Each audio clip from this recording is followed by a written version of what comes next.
భూమి మీద ఎక్కువ బాధపడేది ఎవరంటే రైతులే కావచ్చు. వార్తలల్లా పేపర్లల్లా రైతన్నల గురించి రాయని రోజే ఉండదు కావచ్చు. ఇక గట్లున్న ఇప్పుడున్న మన రాష్ట్రంలో రైతుల పరిస్థితి. పంట వండించి చేతికి వచ్చిందని మురిసేలోపే గుండెల మీద పిడుగుపడ్డట్టు మార్కెట్లోకి పోతే ధర వలుకుతలేదు. ఇక గీ అన్న లెక్క చూడురు ఎట్లున్నదో.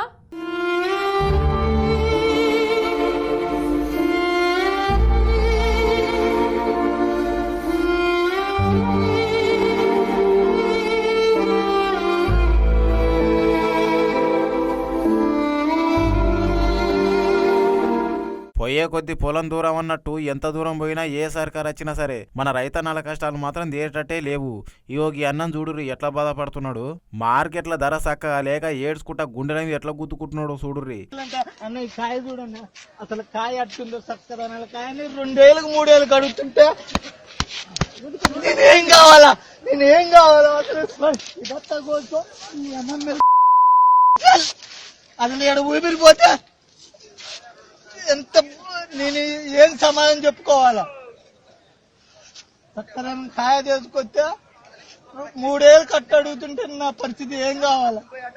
అయితే గీ అన్నది ఖమ్మం జిల్లాల చింతగాని మండలం నావరం ఊరు. అప్పు చేసి మరీ మిరపకాయ పంట పండించిందంట. ఆఖరికి మార్కెట్లకు తీసుకొస్తే ఇక కూలోళ్ళకి ఇచ్చే పైసలు కూడా వెళ్తలేవని బాధపడుతున్నాడు అన్న. 2 లక్షలు అయిందన్న బాకీ, 2 లక్షలు బాకీ అయింది. దీనికి 1 లక్ష కూడా రావన్నా. 2 లక్షలు బాకీ అయిందన్న, 3 ఏళ్ళు కడుతున్నారన్న. గవర్నమెంట్ ఏం చేయాలి? నాకు మద్దతు ధర ప్రకటించాలా. దాన్ని అసలు నాకు కాయ గింత కూడా ఎంత ఎంత ఎంత కష్టపడ్డా నేను రైతు అన్న. ఇది చూడు, నాకు కాయను ఎంత ఆర్దాలం పండించుకొని నేను చేసిన పంట ఇంత దారుణం అయితే నేనేం కావాలన్న. అసలు మందు తాగాల ఏంది చెప్పండి. నేను మందు తాగుంటే తాగుతా. నాకు 2 ఆడపిల్లగాళ్ళు. అసలు కూలోళ్ళ మందు అన్న రావట్లేదన్న. నారేసినప్పటి నుంచి మందులకు దున్ననీకే కూలోళ్లకు 2 నుంచి 3 లక్షల దాకా ఖర్చు అయినాయంట. మార్కెట్లోకి వచ్చి చూస్తే క్వింటల్కి 2500 మాత్రమే ఉంటుర్రంట. ఇక గింతగానం గిన్ని నెలలు కష్టపడి పండిస్తే రేటు వలుకుతలేదు, నేనేం చేయాలా, బతకాలనా సావాలని ఏడుస్తున్నాడన్న. మామూలుగా అయితే మార్కెట్ల ధర 6 నుంచి 7,000 వలుకుతుందంట. మరీ అధ్వానంగా 3,000 2,000 వలుకుతుంటే ఏం తిని బతకాలే, పెళ్ళం పిల్లల్ని ఎట్లా పోషించుకోవాలని అన్న మస్తు బాధపడుతున్నాడు. నావారం చింతకాని మండలం, ఖమ్మం జిల్లా. ఎన్ని ఎకరాలు వేసినావు? నేను 2 ఎకరాలు వేసినా. ఎంత పండించినావు? 2 ఎకరాలలో ఇంత ముందు ఒక 18 క్వింటాలు అమ్మినా. ఇప్పుడు ఒక 25 క్వింటాలు అయిద్దన్నా. పెట్టుబడి ఎంత పెట్టావు? 3 లక్షలు పెట్టినా. మొన్న 1 లక్ష వస్తే కౌలు మందులోడికి సరిపోయినాయి. ఇప్పుడు దీనికి కూలోళ్ళ మందం కూడా రావట్లేదన్నా. ఇవాళ ఎంత ఇస్తా అంటున్నారు? అసలు ఇది దీనికి 3 ఏళ్ళు అంటున్నారు. ఇప్పుడు నాకు 1 లక్ష రూపాయలు అయినాయి.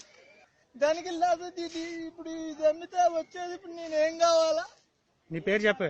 చింతరాల కోడిసరావు, నావారం, చింతకాని మండలం. అసలు నేనేం కావాలన్నా. అన్న వండించిన మిరపకాయలు అయితే ఏకదం క్వాలిటీ ఉందంట. గవర్నమెంట్ పెట్టిన రేటు చూస్తేనేమో ఏందిరాబాయి ఇది గిట్లున్నది అన్నట్టున్నది. అసలే రైతు బంధు వర్తనే లేదు ఓ పక్క. ఈ అప్పులు చేసి మొత్తం పండిస్తేమి గిట్లా చేస్తే మా గుండెనే అయిపోతుందని చెప్పేసి అన్న గుండె మీద ఒకటే గుద్దుకుంటున్నాడు. పాపం ఈ అన్న వండించిన మిరపకాయల ఘాటు మరి గవర్నమెంట్ వాళ్ళకి వచ్చిందో రాలేదో అట్లే చూసుకుంటున్నారు మరి.